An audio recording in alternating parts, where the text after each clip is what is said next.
Pessoal, bom dia. Aqui é o engenheiro Newton Cubo, dando prosseguimento à nossa aula do cálculo para o sistema de hidrantes, que eu lembro que é PLT 43. Então eu fiz algumas correções, pequenas correções, que eu vi que tinha alguma coisinha errada aqui. Aí depois você atualiza aí, por favor. Então vamos lá, direto para o assunto. Esse é o nosso isométrico, é uma edificação antiga, da década de... Eu coloquei que era uma edificação de 2002, então pegou o decreto estadual 46076 de 2001. Então estou fazendo esse cálculo pela IT43. Então esse é o isométrico, a bomba de incêndio está aqui, a tubulação segue subterrânea e vem pegando, conectando os pontos de hidrantes. Então, numa batida rápida de olho, como eu falei já, a bomba está aqui, esse é o hidrante mais desfavorável, então esse será o H1, o mais desfavorável. Ou imediatamente após, será o H2. Veja que são os dois hidrantes mais distantes da bomba de incêndio. Esses dois aqui. E tem um terceiro aqui que é mais favorável porque está mais próximo. Então eu falei na aula anterior que, identificando o H1 e o H2, nós colocamos um ponto em comum entre eles, que é nesse T, e começamos a fazer o cálculo do trecho H1 até o PA, que é o ponto de equilíbrio, nosso ponto de equilíbrio de cálculo. Aí coloquei aqui, o esguicho será o agulheta, a mangueira de 30 metros e 38 milímetros. 38 milímetros é o diâmetro interno da mangueira, é esse diâmetro que nós vamos usar para cálculo. A mangueira é tipo 1, porque é um residencial, e é permitido o uso da mangueira tipo 1 para o residencial, uma mangueira mais barata, não há necessidade de ser tipo 2, porque o risco é baixo aqui. A vazão mínima 130, a pressão P no H1, na ponta do esguicho H1 é de 15,50 MCA que foi calculada. Agora, essa vazão foi tirada da tabela 2, só que primeiro foi consultada, lógico, a tabela 3 da IT 22/2004. Então tá aqui, ó, área 2.500 metros. Venho aqui, achei a divisão, que é A2, residencial multifamiliar, e escolhi o tipo 2. Eu lembro que o tipo 1 é mangotinho, nós vamos usar o tipo 2, que é a mangueira de incêndio com esguicho. RTI está aqui, 8 metros cúbicos, então isso aqui não é calculado. Vou para a tabela 2, procuro o sistema tipo 2, aqui nessa linha. Estarei usando jato 13 milímetros.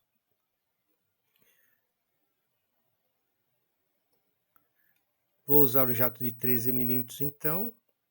Deixa eu pintar aqui para ficar mais fácil.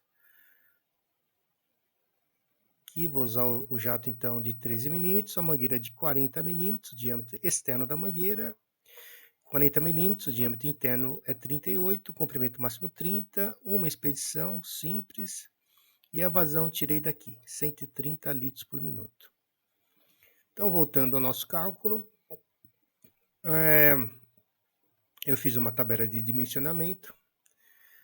A linha de baixo você esquece por enquanto, nós vamos tratar da primeira linha.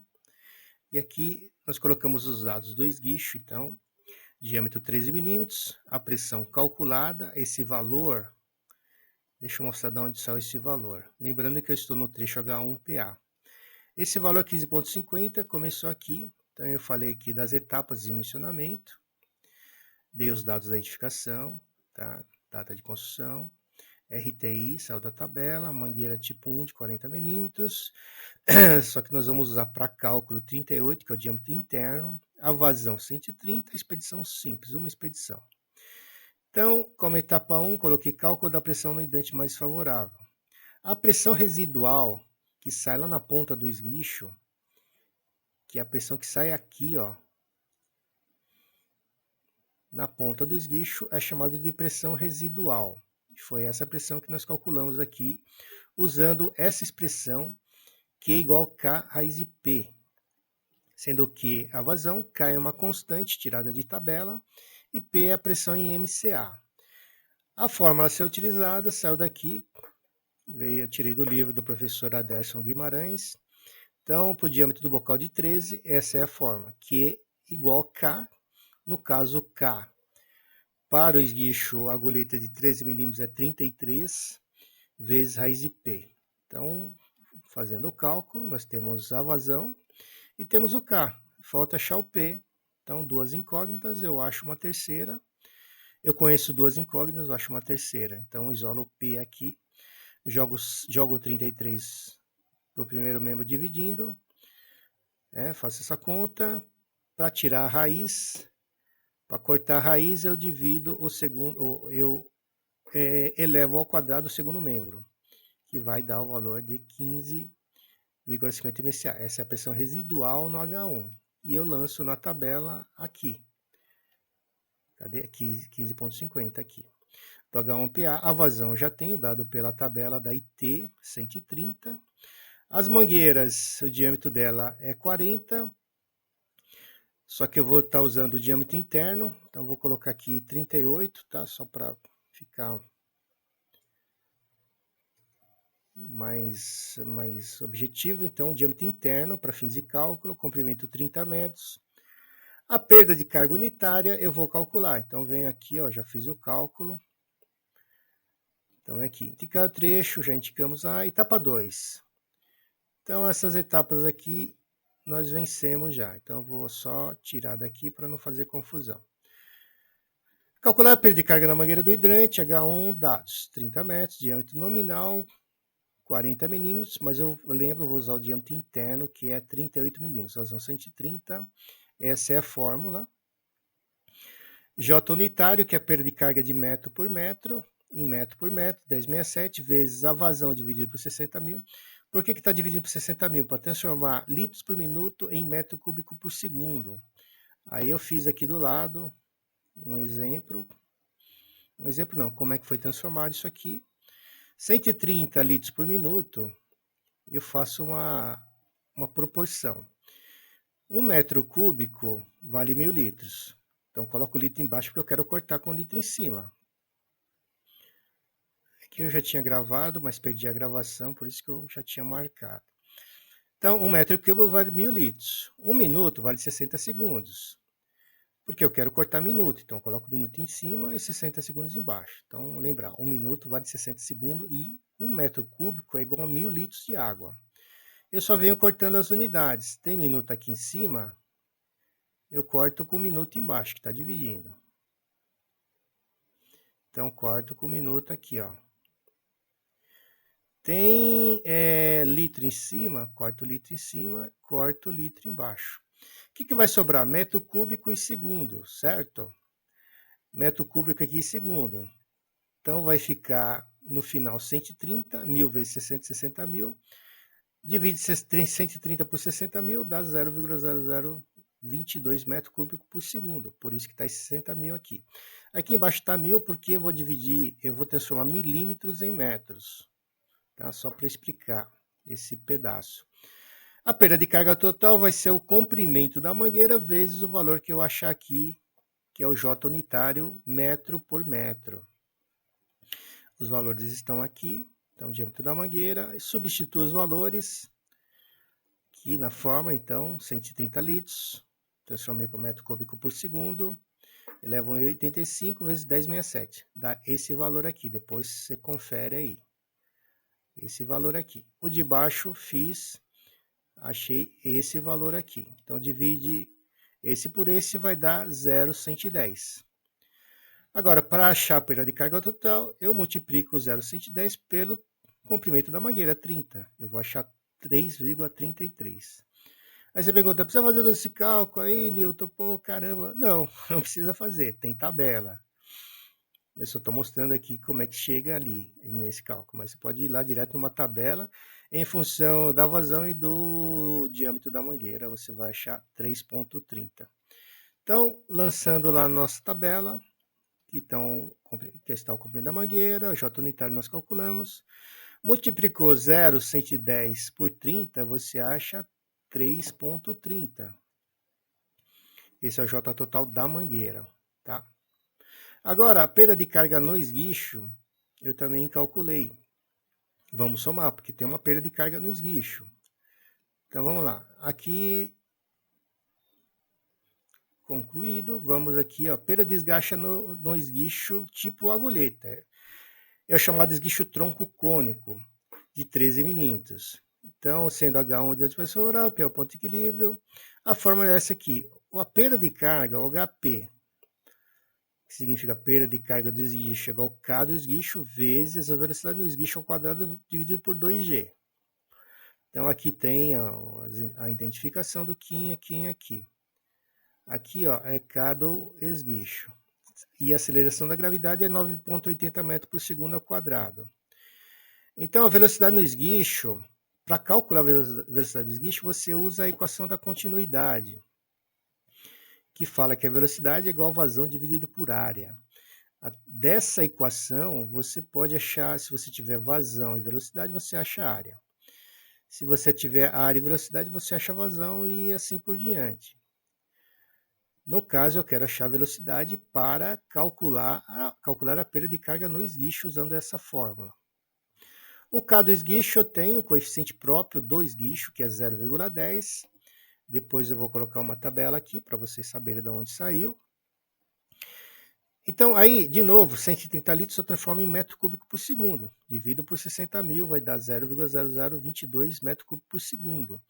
Aqui você tem que tomar cuidado de trabalhar nas unidades corretas, porque senão o cálculo vai sair errado, lógico, vai sair errado. Eu confesso que eu já errei bastante aí por não ter tanta atenção. Por isso que você tem que praticar isso, porque passa batido mesmo. E vamos lá. A área do esguicho, nós usamos essa forma aqui. A área é igual a π vezes o diâmetro ao quadrado dividido por 4. πd ao quadrado sobre 4.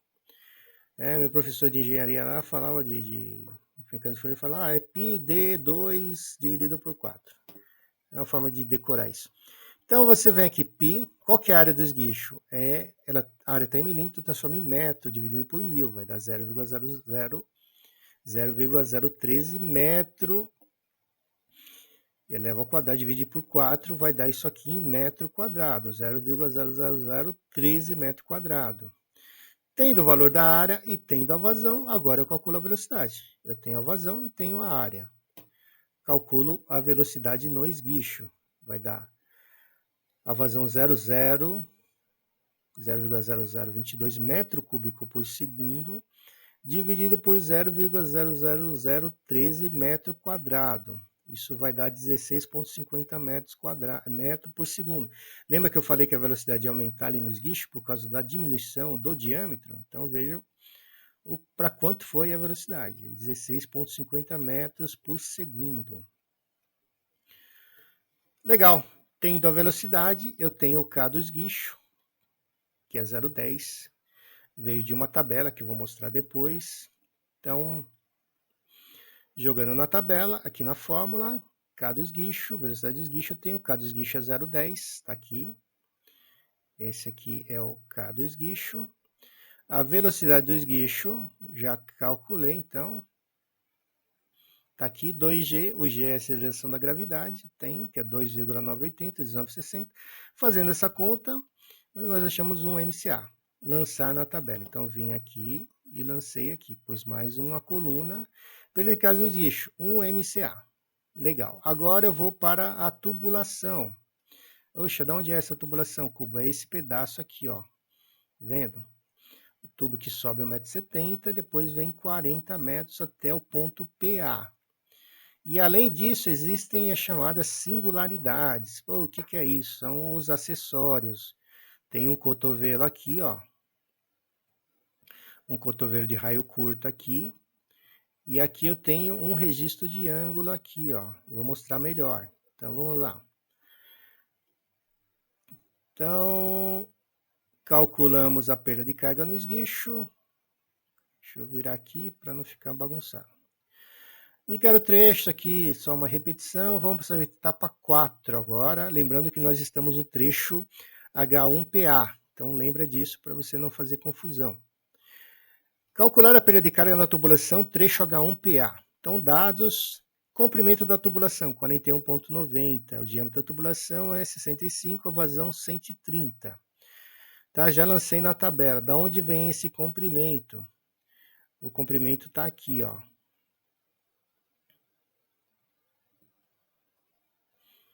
Então, tentando ser o mais objetivo possível. O PA está aqui, eu quero esse comprimento. 1,70 mais 40, dá 41,70. Pô, mas falta 20. Esse 20, se você não quiser lançar, não tem problema. Normalmente eu lanço, que é esse pedacinho aqui, ó, que se liga com o registro de ângulo que está aqui. Aqui tem um registro de ângulo, que tem uma conexão aqui, engate rápido, aonde a mangueira é conectada através de um engate rápido de 40 milímetros. Então aí você vem aqui, a empatação da mangueira encaixa aqui, ó. Tá? Então essa peça aqui é um registro de ângulo e tem esse pedacinho de tubo que em média dá 20 centímetros. Então fica 1,70 mais 20, 1,90 mais 40, 41,90. Por isso que entrou aqui, cadê? 41,90, ok? Então vamos lá. Agora, para saber a perda de carga na tubulação, de novo eu uso o Rason-Williams, tá? Para saber qual é o J unitário. Depois, para saber a perda de carga total, eu vou multiplicar esse comprimento, 41,90, pela perda de carga unitária. Então, repito novamente, só o C que vai mudar. O C da mangueira eu usei 140, o coeficiente para o tubo vai ser agora, nesse caso, 100. Depois eu vou mostrar melhor de onde vem isso. Então, aqui, 100, aqui, deixa eu corrigir, esse C vai elevado a 1,85. Mesma forma de cálculo, só que você tem que tomar atenção, mudar os números aqui.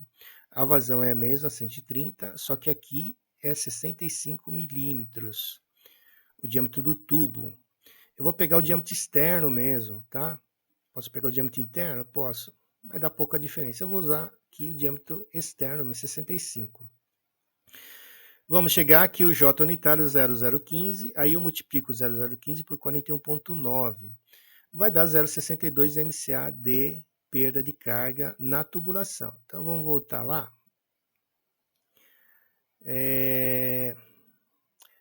Desculpa, ainda não terminou aqui, ó.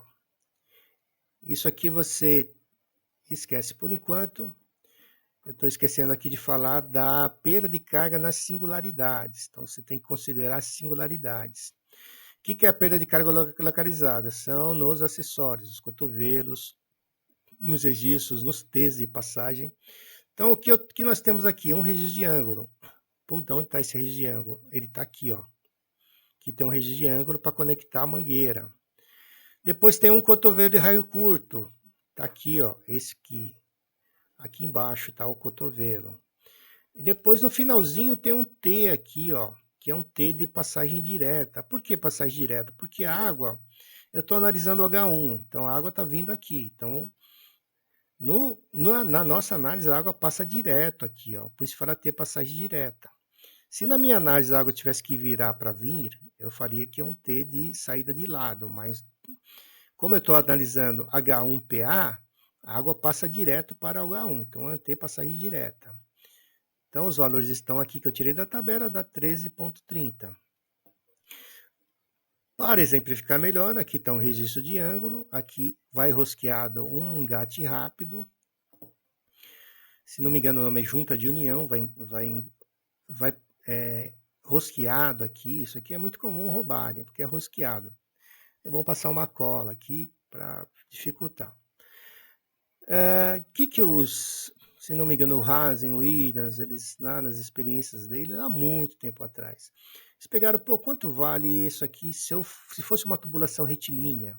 Então, eles levaram para o laboratório e chegaram à conclusão que um registro de ângulo vale 10 metros de tubulação retilínea. É como se eu pegasse esse registro e transformasse num tubo com 10 metros. Então, vai haver uma perda de carga ao longo desses 10 metros. Esse, então, é o comprimento equivalente.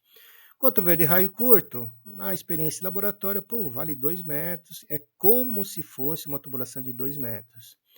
O T de passagem direta, 1,30 m, como se fosse um tubo. Tá? Então, essa é foi isso que fizeram em laboratório. Então, somando dá isso aqui. Aqui eu fiz o cálculo de novo, dá a mesma coisa, vai dar o mesmo valor aqui, ó, porque é a mesma tubulação e o mesmo C. É o mesmo diâmetro e o mesmo C, então 0,015.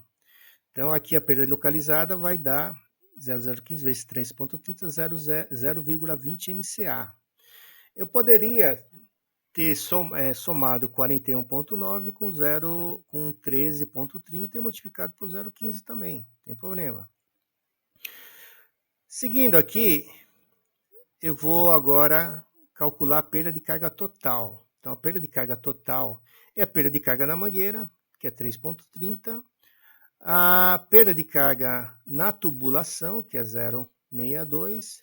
A perda de carga localizada, que são as singularidades, que veio daqui, ó, acabei de calcular. E a perda de carga no esguicho, que é 1, nós calculamos lá atrás, 1 MCA. E eu somo a elevação. Pô, de onde sai essa elevação? Ó. Importante você analisar qual esforço que a bomba vai ter que fazer para subir a água aqui. Então, ela vem horizontal. Quando chega aqui, a água precisa subir 1,70 m. É lógico que você vai ter, a bomba vai ter que fazer esse esforço para elevar a água nesse trecho a 1,70 m. Pô, então tem que pôr mais força na bomba, sim. Você vai ter que acrescentar 1,70 m, que é chamada elevação. Nesse caso, é uma elevação positiva. Por que positiva? Porque a bomba vai ter que fazer esse esforço aqui para a água subir. Se tivesse que descer, aí seria negativa. Você tira da bomba porque a própria gravidade ajuda. Aqui não, aqui a gravidade não está ajudando, está dificultando. Tá? Tem que empurrar a água 1,70 m. Aí você soma aqui. Isso aqui é importante no cálculo. Tá? Que isso aí também é chamado de altura geométrica. Multiplicando tudo isso, somando, deu 6,80. Tá? Qual será a pressão no ponto PA, pessoal? Vai ser 15,50, que é a pressão no hidrante, mais 6,80, que é a perda de carga nesse trecho. H1 até PA. Aí somando 15,50 mais 6,80, dá 22,30 MCA. Eu vou lançar na tabela. Eu já lancei, ó, elevação, aqui o J unitário, considerando o comprimento equivalente aqui e o real, a pressão no ponto, que é 15,50, tá aqui, ó, mais a perda de carga total, que é 6, calculei aqui, ó, 6, que é 6,80, vai dar 22,30, lanço na tabela. Tá, depois eu calculei a velocidade usando a fórmula, a equação da continuidade, velocidade igual a vazão por área. Eu tenho a vazão e tenho a área, que eu já mostrei como é que calcula a área, e eu tenho a vazão que tem que ser em metro cúbico por segundo. Ficou isso aqui, a velocidade 0,66 metros por segundo. Tranquilo, porque a velocidade não pode ser maior do que 5 metros por segundo. Tem que ser menor ou igual que isso. Então, aqui está ok. Ok. Então, concluímos a primeira linha do nosso cálculo. Isso aqui você precisa treinar, porque dá confusão mesmo. Mas fazendo na mão aí, você vai ficar bom nisso. Não que eu seja fera nisso aqui, mas vamos estudando. Quebrando galho aqui. Tá? Aqui, ó. Eu só coloquei que esse valor aqui, ó, o valor total é o comprimento total aqui, ó. O comprimento real da mangueira, da canalização, mais o comprimento equivalente. Dei isso aqui. Desculpa.